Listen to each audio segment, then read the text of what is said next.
The topic of today's video is how to play Roblox with a controller on PC, and I decided to make this one not just for Roblox but for pretty much any game that you didn't get from Steam. So the first thing that we need to do, because there are so many varying controllers, is we want to go to Steam right here on the top left. And then we want to click on settings, and in settings we'll go to controller. Now you'll see your controller name on the top if it's connected, and depending on what controller it is, you can enable different Steam inputs. Now normally just having Steam input for generic controller works perfectly fine, but again, if you have some sort of specialized controller like a PlayStation controller or a Pro controller, or I don't know all the controllers, you have options. Best thing to do though is to go to begin test and just move some things around on your controller, make sure every button is working, and then you're good to go.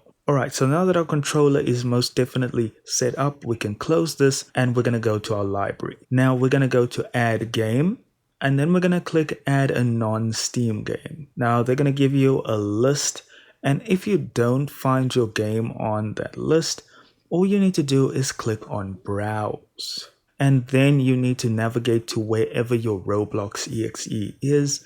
I would advise you install Roblox via their website and not from the Microsoft Store.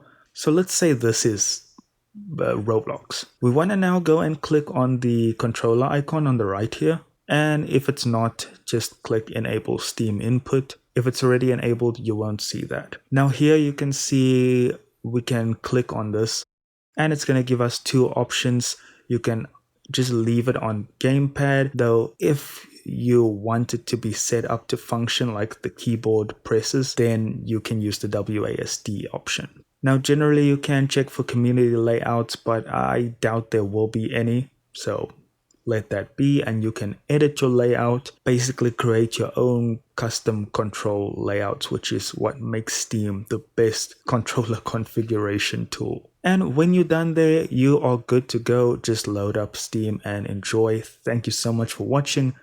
Do consider liking and subscribing, and I'll see you in the next one.